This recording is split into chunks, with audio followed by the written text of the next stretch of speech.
A gente está na quinta igreja, tem mais duas igrejas, e cada uma das igrejas a gente tem aprendido tanta coisa bonita, né? Domingo passado o bispo esteve aqui e ele falou sobre Esmirna, né? E assim, foi uma mensagem tão prática, tão boa, e a gente foi tão impactado, né? E hoje a gente vai falar da igreja de Sardes. Então assim, com certeza, através de cada uma dessas igrejas, Jesus tem um recado para nós, né? Ainda que ele esteja dirigindo, ele tenha ditado essa carta para João, para uma igreja específica, ela serve para os nossos corações no dia de hoje. Ela é muito atual, né? Então, assim, falando um pouco de Sardes, tá? Sardes é mais uma das cidades dali, da Ásia Menor, né? Era a antiga capital do reino da Lídia, tá? E era uma belíssima cidade, né? Assim, era uma das cidades mais formosas ali da Ásia Menor, era a cidade de Sardes, né? E era uma cidade muito rica, muito formosa, muito bonita. Mas em 529 a.C., a cidade foi conquistada pelo Império Persa sobre o rei Ciro. Mais tarde, em 340 a.C., foi conquistada pelo Alexandre o Grande, ali da Macedônia, né? E mais tarde, como toda a Ásia e várias partes do mundo, o Império Romano dominou, né, o grande Império Romano. Então Sardes também esteve abaixo, né, do Império Romano. Em 17 depois de Cristo, aconteceu naquela região, aconteceu um terremoto bem grande mesmo, tá? E Sardes foi uma das cidades que foi atingida. Outras cidades também foram atingidas, mas Sardes foi totalmente destruída, né, pelo terremoto. E assim, ainda que o Império Romano, né, através do imperador Tibério, tenha reconstruído toda a cidade, aquela beleza, né, aquela formosura, ela se foi, né, por conta das conquistas, das invasões, mas principalmente por causa desse grande terremoto, todo aquele esplendor, aquela beleza, ela se foi. E como toda, né, cidades ali da Ásia Menor, né, a cultura helenística, a cultura grega era dominante, era muito forte, né? Então ali também tinha o paganismo, e era a deusa Ártemis, né? Pela mitologia romana, ela é conhecida como Diana, né? A deusa Diana. Ela era a deusa cultuada ali, mas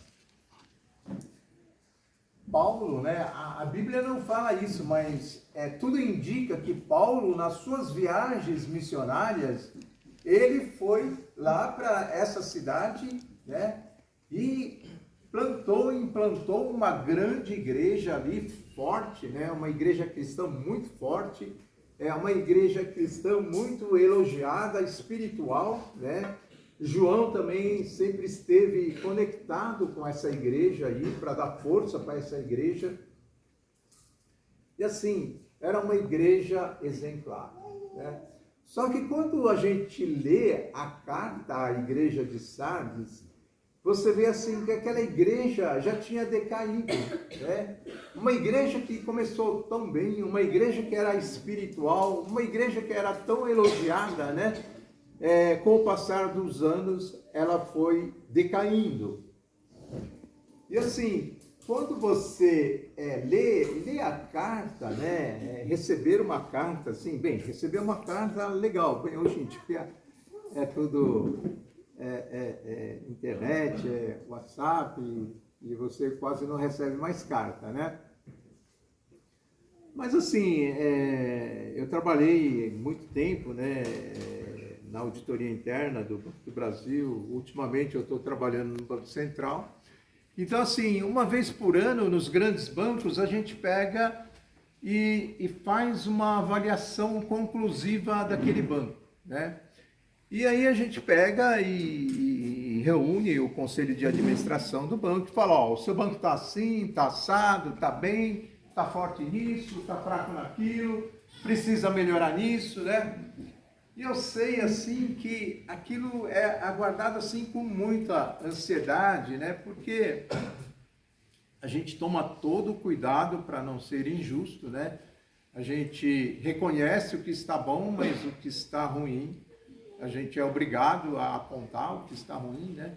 Então, assim, infelizmente, alguns diretores acabam perdendo o cargo, e acontece esse tipo de coisa, outros são promovidos por conta da nossa avaliação.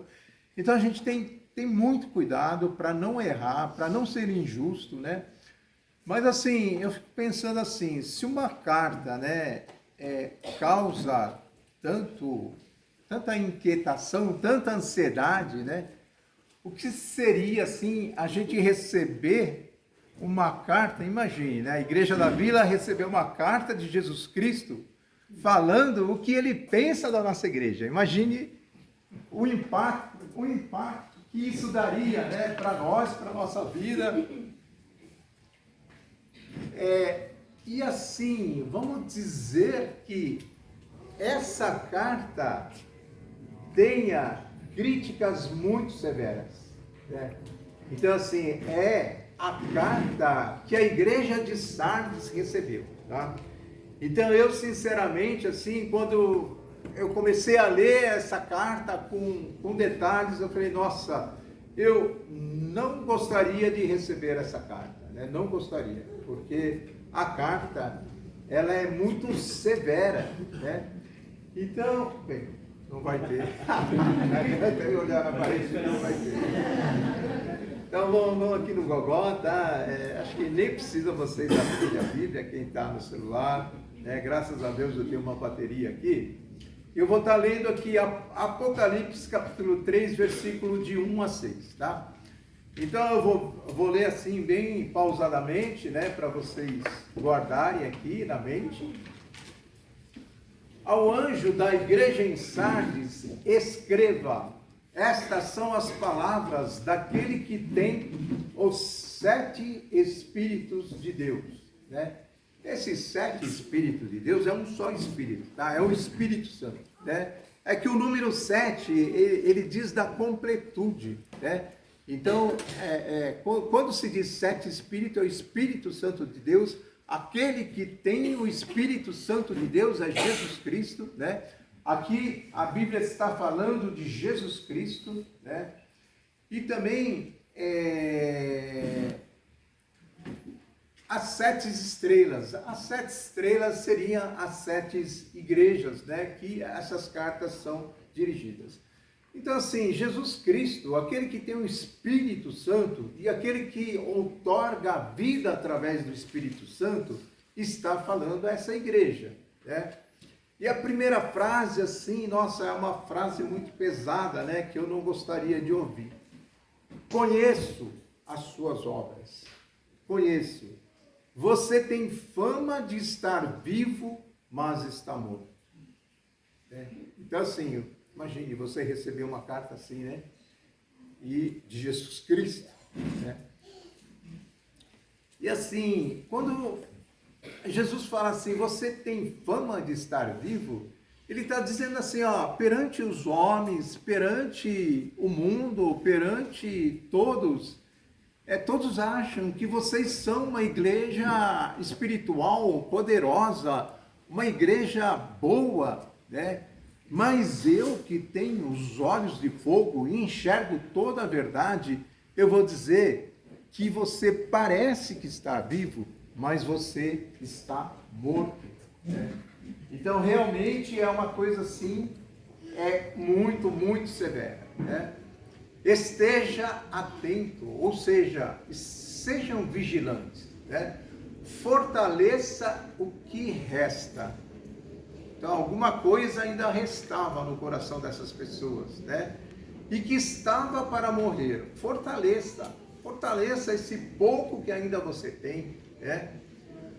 Pois não achei suas obras perfeitas aos olhos do meu Deus. Então é sempre assim, né? O homem vê a aparência, mas Deus vê o coração, né? Então, muitas vezes, uma igreja que está fazendo sucesso, que é reconhecida, que é grande, ela não quer dizer aos olhos de Deus que Deus está aprovando aquela igreja, né? Porque Deus enxerga o coração e ele pode chegar muito bem para uma grande igreja que aparentemente é um sucesso e dizer assim, ó, você parece estar vivo, mas está morto, né? E aqui o alerta de Jesus Cristo no versículo 3, lembre-se, portanto, do que você recebeu e ouviu, obedeça e arrependa-se, né? Então, um dia você recebeu Jesus Cristo, você experimentou a graça, você recebeu a alegria, né? Você se converteu, mas você se esqueceu. Então, Jesus está falando assim, ó, lembre-se do que você recebeu. Lembre-se do que você já ouviu e você já sabe porque você esqueceu, né? E arrependa, obedeça e arrependa. Mas se você não estiver atento, virei como um ladrão e você não saberá a que hora virei contra você. Então, esse é um outro alerta, né? De repente eu posso aparecer, né? E você vai ser julgado e condenado. No entanto, você tem aí em Sardes uns poucos que não contaminaram as suas vestes, né? Então, assim, a grande maioria da igreja, ela estava em pecado, né? Porque não contaminaram as vestes, quer dizer, quem contaminou as vestes, né? É porque está em pecado. E Jesus reconhece assim, ó, tem algumas pessoas, poucas pessoas nessa igreja, que não contaminaram as vestes, mas a grande maioria aqui estão em pecado, né? Então, mais uma vez, por isso que eu digo assim, que carta dura, severa, que eu não gostaria de ter recebido, né? Esses que não contaminaram, esses poucos que não contaminaram as suas vestes, eles andarão comigo, vestidos de branco, pois são dignos, né? Então, assim, os outros, Jesus está dizendo assim, não são dignos, né? Estão com as vestes contaminadas. Então, assim, aquela igreja, né, ela foi contaminada pelo mundanismo que reinava na cidade de Sardes, né? Eles começaram a valorizar os padrões do mundo, esquecendo dos padrões de Deus, né? O vencedor será igualmente vestido de branco, jamais apagarei o seu nome do livro da vida, mas o reconhecerei diante do meu Pai e dos seus anjos, né? Então existe um livro da vida ali, né? Um livro da vida, eu não sei até que ponto isso é simbólico, mas é um livro da vida, o livro onde aqueles que são realmente salvos, eles estão inscritos, né? Então, assim, bem, eu faço parte do hall de membros da Igreja Metodista. Nossa, que bom, a gente ficou feliz, né? Mas isso aí não vai garantir que você esteja no hall do livro da vida, né? Que Jesus Cristo está registrando ali. Ele fala assim, eu jamais apagarei o nome do livro da vida daqueles que têm as suas vestiduras brancas e não contaminadas, tá? Então, assim, com certeza, né, a igreja de Sardes era uma grande igreja, com projetos excelentes, não faltava dinheiro, tinha recursos humanos, talentos, né? Todos os indícios de vida e vigor estavam ali, por isso que os homens enxergavam que aquela igreja tinha vida, né? Mas aos olhos de Cristo, essa igreja era um cemitério espiritual, né? Vivia apenas da glória passada. Um dia aquela igreja foi gloriosa quando ela estava cheia do Espírito de Deus, né? Quando ela fazia aquilo, assim, de uma maneira pura e santa, eles era uma igreja viva. Mas hoje Cristo fala a vocês, estão mortos, né? Então, o fervor espiritual tinha desaparecido, né? E assim, é uma verdade assim que é tão fácil de acontecer, né? Pouco a pouco a igreja começa a funcionar sem a direção e sem a inspiração do Espírito Santo, né? A gente fica uma grande igreja, organizada, poderosa, cheia de recursos, e aquele Espírito Santo que repousava na igreja, que inspirava as pessoas, né? Ela vai aos poucos desaparecendo, porque é muito fácil a gente esquecer de Deus dessa maneira, né? Então assim, quando você vê a igreja aqui de Sardes, né? Ela não tinha aquela problema doutrinário como outras que a gente viu. Não tinha aquela profetisa Jezabel, né, que a gente viu em outras igrejas ali. Não tinha influência, né, dos nicolaítas, que era aquela teologia que dizia assim, você pode pecar no corpo porque é importante a alma, então você pode fazer coisas erradas com o seu corpo, que não tem problema nenhum. Não tinha esse problema, não há heresias, né? E a igreja também não sofria nem perseguição política, nem religiosa, né? Mas Satanás tem outras armas para atacar uma igreja.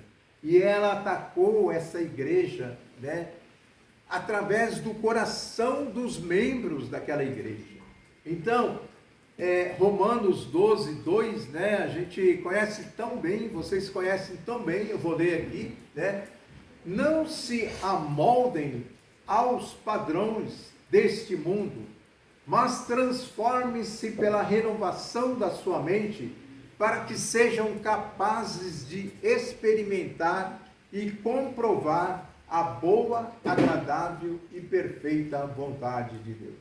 Então assim, o que o mundo valoriza, o que o mundo coloca lá como prioridade, não tem nada a ver com as prioridades de Deus, né?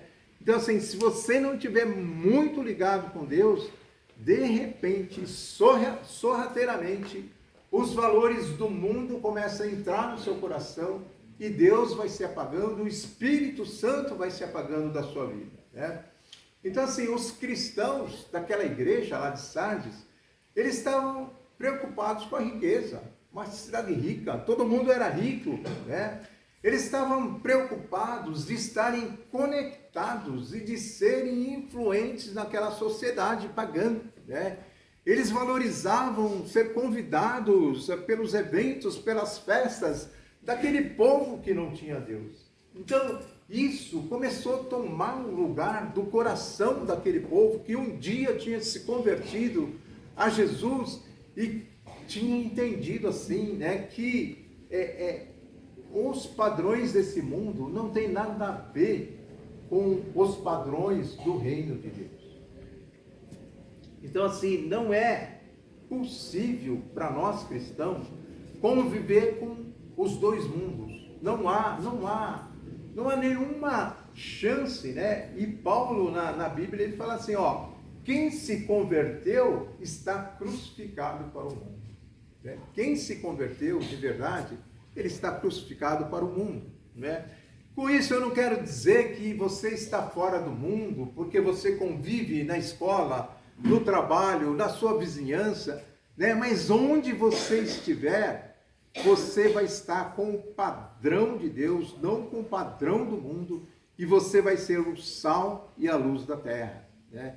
Mas assim, é tão fácil, sem você perceber, você ser dominado pelos padrões do mundo e começar a apagar o Espírito Santo da sua vida. Então, quando Jesus fala assim, a maioria dos crentes daquela igreja estava com as vestes, né, contaminadas, é porque eles estavam em pecado, né? É porque os valores mundanos tinham tomado conta do coração dele. Então, assim, uma igreja que flerta com o mundo, né, para amá-lo e conformar-se com os valores, né, ele acaba sendo apagado. O Espírito Santo vai embora. Não tem como o Espírito Santo ficar numa igreja, né, onde os valores do mundo são considerados.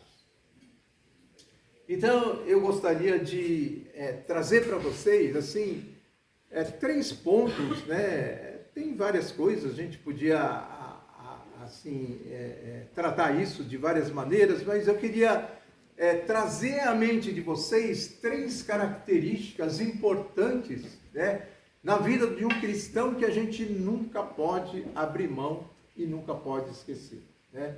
Vocês vão estar aqui no mundo, vocês são influenciados pelos valores do mundo, mas eu gostaria de colocar algumas coisas assim que o cristão não pode abrir mão, tá? Então, assim, Marcos 12:30 diz assim: amarás, pois, ao Senhor teu Deus de todo o teu coração, de toda a sua alma e de todo o seu entendimento e de todas as suas forças. Este é o primeiro mandamento, né? Então, assim, checa o seu coração, né? Será que isso é uma verdade na sua vida, né? Se tem alguma coisa que tem que estar em primeiro lugar no meu coração, na minha alma, na minha vida, no meu entendimento, é Deus, né? Segundo versículo que eu vou ler é assim, se a gente não explicar direito, pode até chocar, né? Mas assim, Lucas 14:26, Jesus falou: se alguém vem a mim e ama o seu pai, sua mãe, seu filho, seus filhos, seus irmãos e irmãs, né, amigos, e até a própria vida mais do que a mim, não pode ser meu discípulo. Nossa, palavra dura, né? Então eu não posso amar meu pai, minha mãe, meus filhos, será que isso é pecado, né? Não, Jesus está dizendo assim, que você não pode amar mais do que a mim. Então, acho que no domingo retrasado, eu contei, né, de algumas coisas que eu testemunhei lá na igreja, lá na Inglaterra, em que os muçulmanos de uma comunidade muçulmana, eles vinham na nossa igreja e aceitavam Jesus Cristo. E assim, foram várias famílias, né? E assim, você tinha certeza, aqui no Brasil a gente não tem essa consciência, mas ali eles viviam ali na comunidade, né, árabe entre eles, então você tinha a seguinte certeza, que os amigos dele iriam virar a cara, porque um muçulmano que se torna cristão é um traidor, né?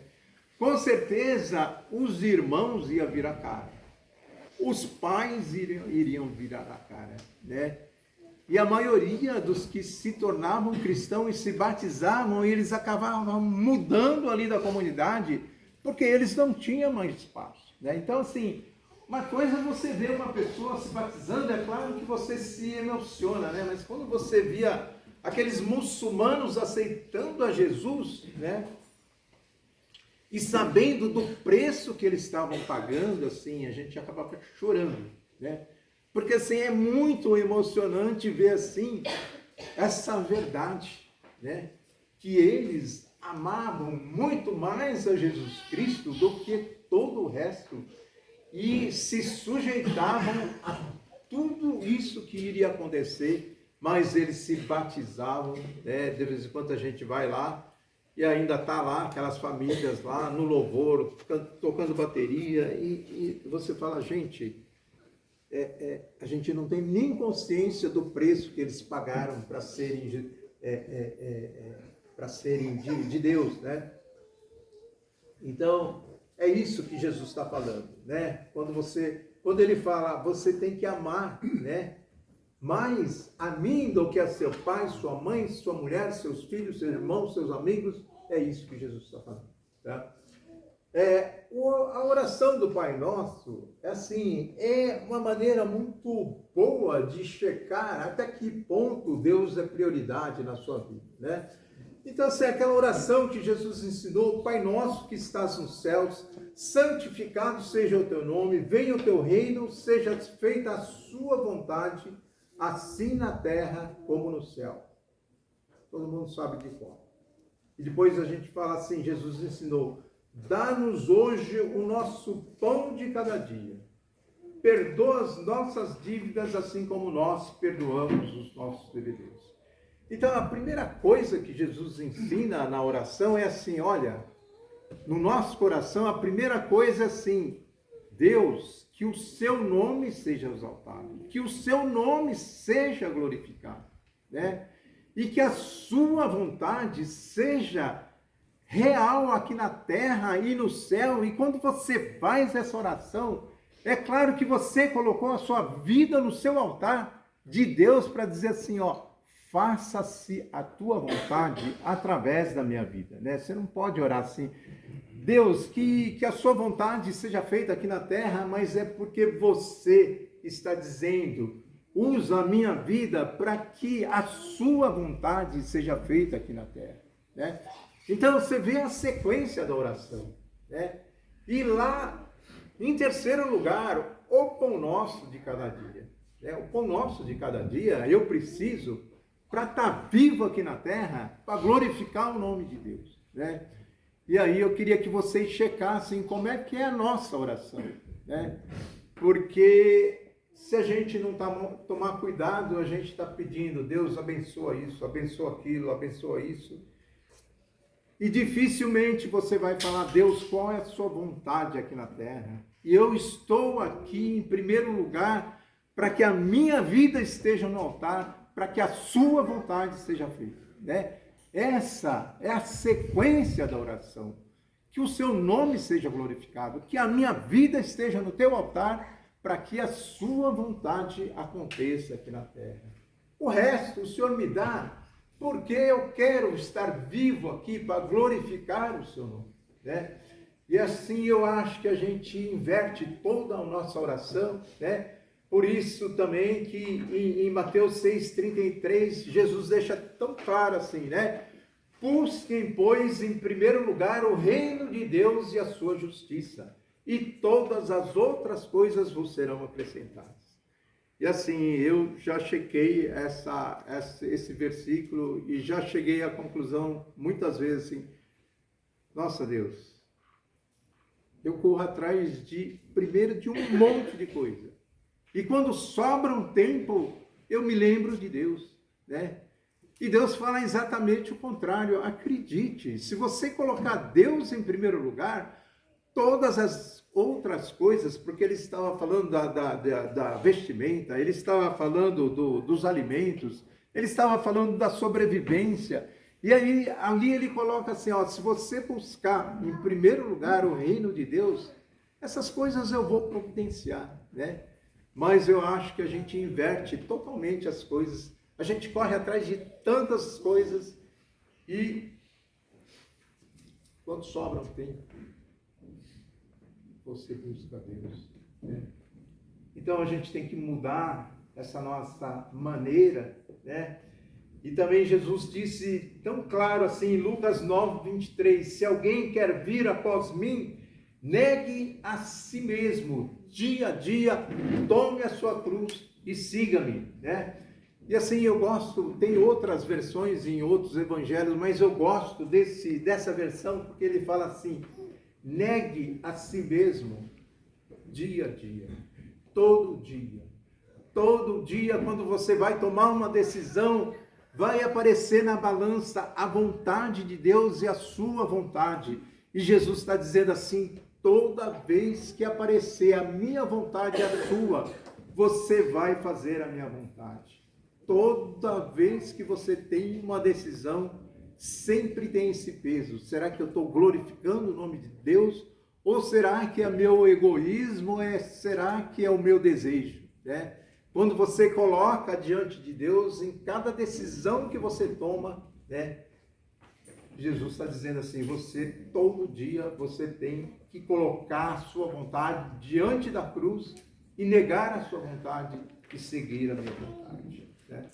Então esse é um dos primeiros grandes tópicos que eu gostaria de trazer para vocês, né? Para que a gente não seja morto. Segundo lugar, né? A gente aprende tanto sobre o Espírito Santo que a gente recebe depois que a gente aceita Jesus, só que eu acho que a gente esquece desse Espírito Santo. Deus é uma pessoa, Jesus Cristo é uma pessoa, mas o Espírito Santo é uma terceira pessoa, que habita na sua vida, que habita no seu coração, né? E a gente é muito, muito, assim, desleixado com o Espírito Santo, né? Por isso que em Efésios 4:30, a Bíblia diz assim: não entristeçam o Espírito Santo de Deus, que está, no qual você foi selado para o dia da redenção. Então, o Espírito Santo é uma pessoa, né? Ele pode se alegrar e ele pode ficar triste, dependendo de como você enxerga e trata o Espírito Santo. Então, não entristeça o Espírito Santo, que já está na sua vida, né? Mais um versículo que eu vou ler, né? Que vocês sabem, mas isso trouxe impacto na minha vida, né? Vocês sabem que o seu corpo é o templo do Espírito Santo, vocês sabem, né? E que esse Espírito Santo habita em você, né? Você está sabendo disso, você tem consciência disso, né? Então, por isso, você não é de você mesmo, porque o Espírito de Deus habita em você, você é o templo do Espírito Santo. Você foi comprado por um preço, então glorifica a Deus através do seu corpo. Você tem um corpo, você está vivo, você está de pé. Saiba que o seu corpo é a habitação do Espírito Santo, né? Então, eu já te contei, mas eu vou contar bem rápido, né? Eu era muito viciado em cigarro, fumava 3, 4 maços por dia e eu não estava a fim de deixar de fumar, não, né? Mas ia na igreja eu não fumava. E eu achava que estava tudo bem, né? Mas um dia eu li esse versículo. E quando eu li esse versículo, eu que era mais viciado, porque eu não conseguia parar de fumar mesmo, né? A minha vontade foi embora. Porque eu vi assim, eu enxerguei assim uma coisa assim, nossa, esse corpo é o templo do Espírito Santo, eu estou enchendo isso aqui de nicotina. O que é que o Espírito Santo vai pensar disso tudo aí, né? Eu não posso profanar o meu corpo, que é o templo do Espírito Santo, né? Então eu queria que vocês tivessem essa consciência que o seu corpo, a sua mente é o templo do Espírito Santo. Então tome cuidado para não entristecer o Espírito Santo, né? Eu vou contar uma parábola bem curtinha. Vamos dizer que vocês têm um amigo muito querido, mas o amigo mais querido da sua vida, né?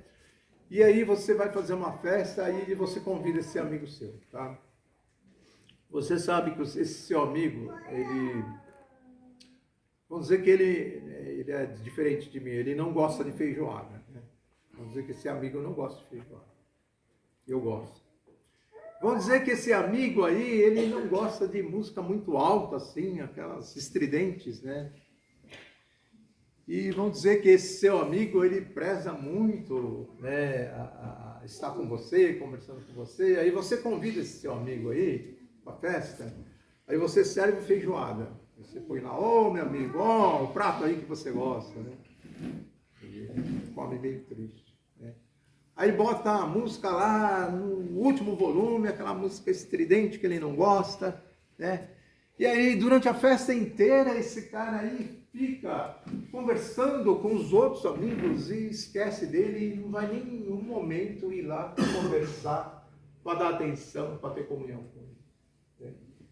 O que eu queria dizer é que muitas vezes a gente está fazendo isso com o Espírito Santo que habita no seu coração. Deus está falando assim, a Bíblia está falando, não entristeça o Espírito Santo que está no seu coração, né?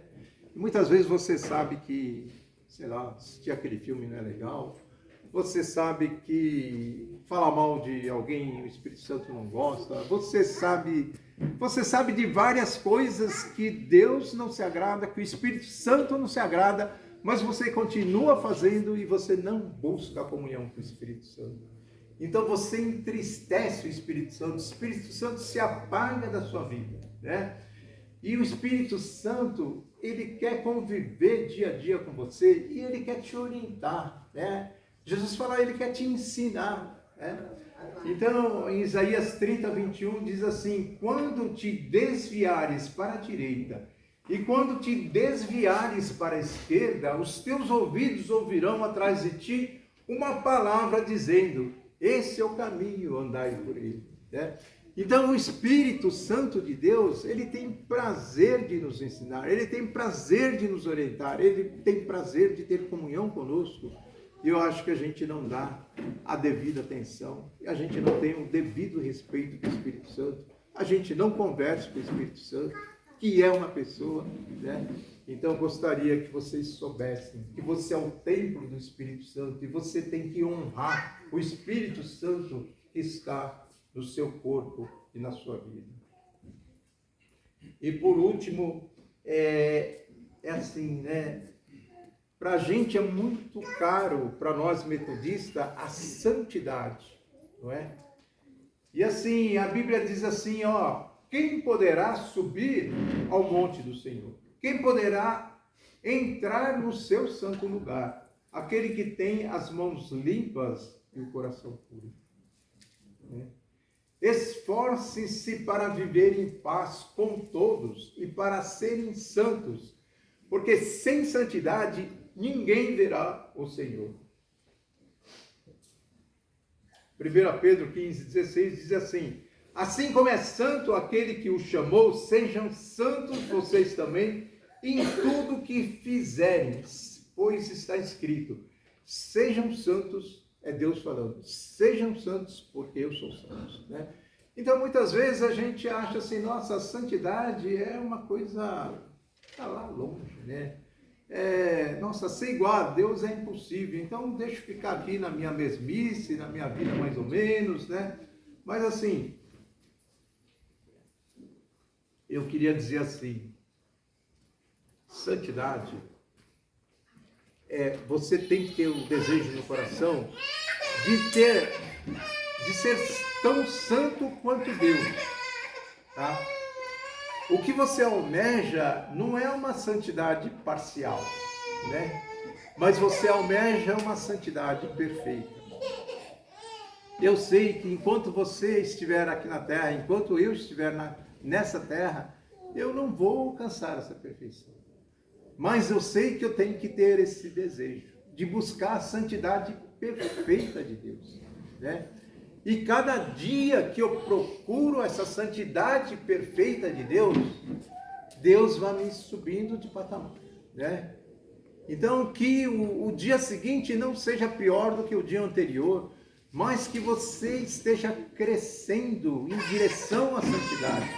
E Paulo diz assim, né? Paulo, que é Paulo, ele diz assim, ó: não que eu já tenha obtido tudo isso, ou eu tenha sido aperfeiçoado, mas eu prossigo para alcançar a santidade, né?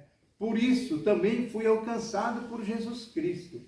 Irmãos, não penso que eu mesmo já o tenha alcançado, mas uma coisa eu faço, esquecendo-me das coisas que para trás ficam, avanço para aquelas que estão adiante de mim e prossigo para o alvo a fim de ganhar o prêmio do chamado celestial de Deus em Cristo Jesus. Então, enquanto você estiver aqui na terra, você tem que buscar essa santidade. Você nunca pode desistir, né? O salmista diz: sonda, ó Deus, e conhece o meu coração. Prova-me e conhece as minhas inquietações. Veja se na minha conduta tem alguma coisa que te ofende, alguma coisa que é um mau caminho, né?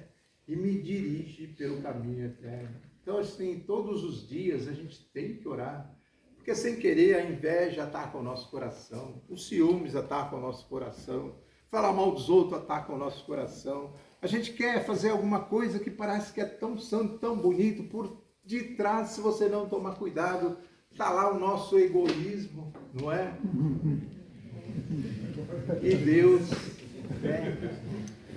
quer que cada um de nós busquemos a santidade, essa perfeição, né? E caminhe dia a dia em direção a essa perfeição. Então, assim, eu acho que quando você olha essa carta da igreja de Sardes, né? assim, olha, você parece vivo, mas está morto. Talvez você diga assim, bem, essa carta, nossa, é muito pesada, mas não é para mim, né? Porque tem aqueles poucos que não se contaminaram, e eu estou naqueles poucos que não se contaminaram, né? Essa maioria que parece vivo e está morto, eu não estou nessa, né? Talvez você pense assim, né?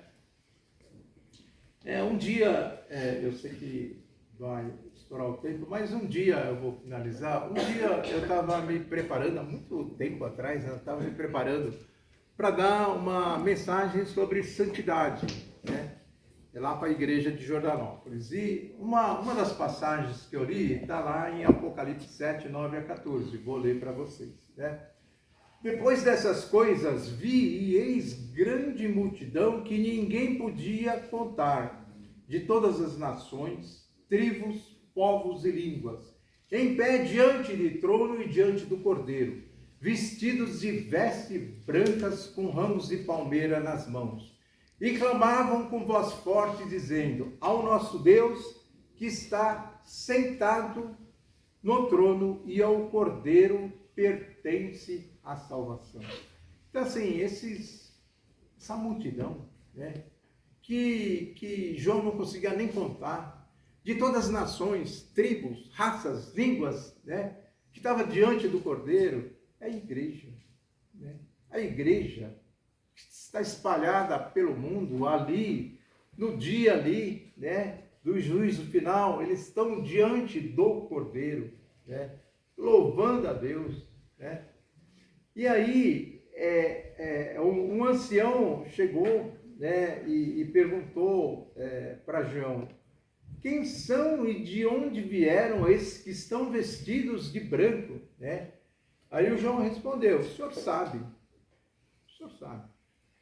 Aí esse ancião respondeu: estes são os que vêm da grande tribulação, que lavaram as suas vestes e alvejaram no sangue do Cordeiro, né? Então, eles estavam com vestes brancas e alvejaram no sangue do Cordeiro, né? Então, assim, eu estava preparando a mensagem, né? Espero não ficar emocionado. Mas, assim, eu estava acordado, não estava sonhando, né? E, de repente, eu me vi naquela multidão ali, né? Ali, diante do trono ali. Mas, assim, a minha veste, ela estava amarelada. E, assim, foi assim um lampejo, né? Mas a veste estava... E aí eu tentava me esconder no meio daquela multidão para ninguém ver, assim, né? Imagine, né? Todo mundo branquinho e a minha tá meio amarela, tinha umas manchas aqui. E assim, e passou, mas eu chorei. E quando fui dar a mensagem lá na igreja de Jordanópolis, eu não citei isso, não porque eu tive vergonha de dizer que eu vi a minha mancha amarelada, mas eu sabia que eu ia chorar muito se eu contasse isso aí, eu ia chorar muito, né? E desde então eu comecei a pensar assim, né?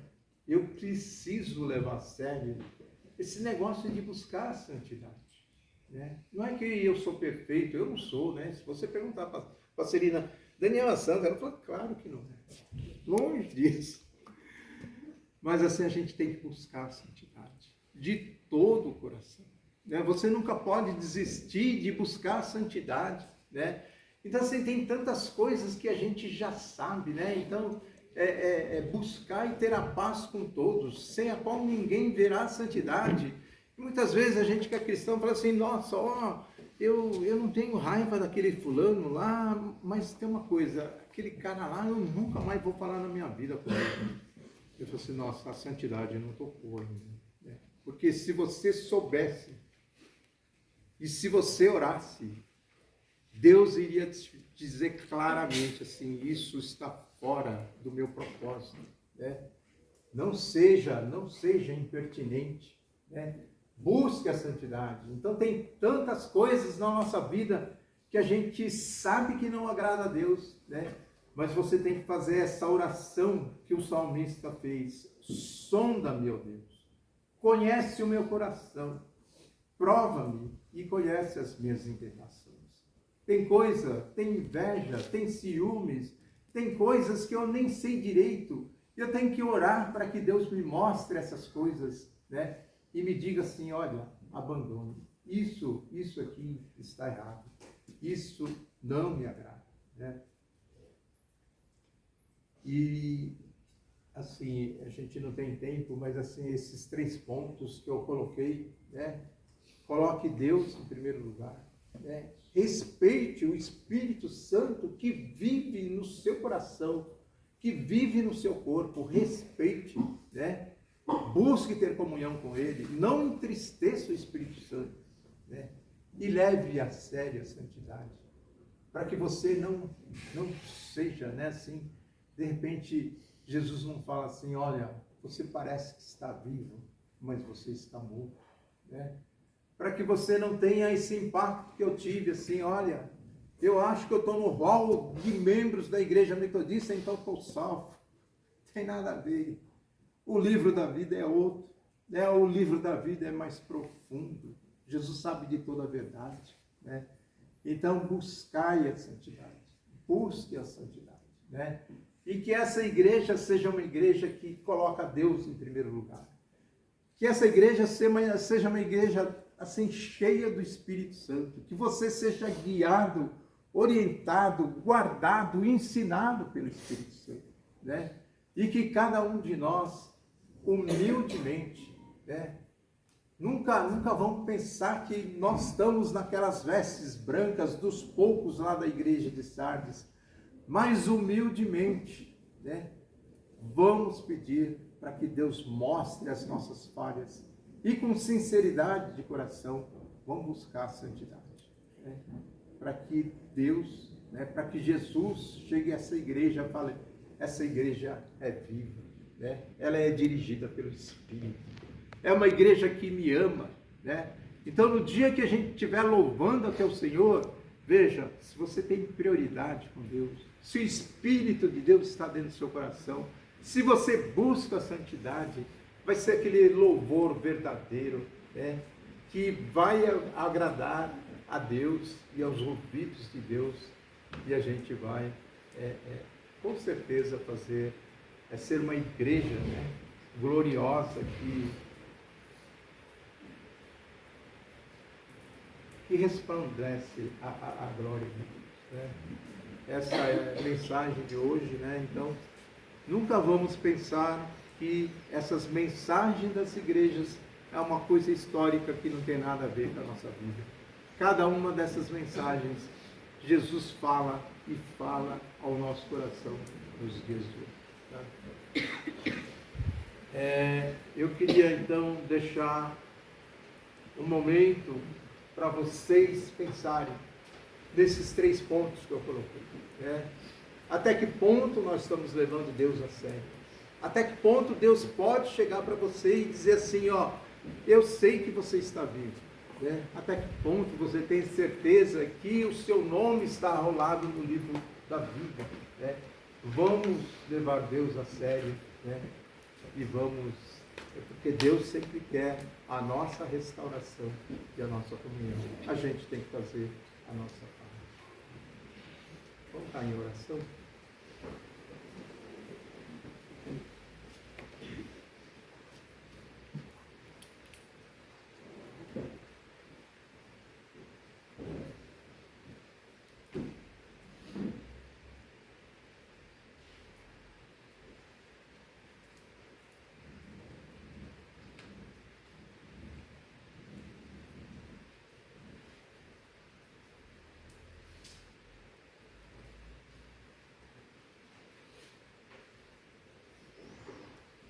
Senhor Jesus Cristo,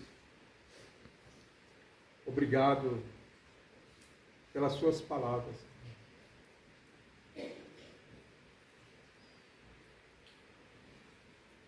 Que a gente possa te colocar em primeiro lugar nas nossas vidas, Senhor. Que a gente não entristeça o Espírito Santo que está dentro do nosso coração, dentro do nosso corpo, Pai. Que a gente possa respeitá-lo, Pai. Que a gente possa ser digno de ter o Espírito Santo que o nosso corpo seja digno para receber a habitação do Espírito Santo, Senhor. E que o Senhor nos encoraje a buscar a santidade, que a gente nunca desista de caminhar em direção à santidade, Pai. Purifica o nosso coração, purifica as nossas mentes, Pai. E que cada dia a gente possa dar um passo em direção à sua santidade, em direção à sua imagem, Pai. Fica com essa igreja, Pai. Aviva essa igreja, Pai. Enche ela do seu Espírito, Pai, para que a gente possa glorificar o seu nome. No nome de Jesus, nós choramos. Amém, Senhor. Amém.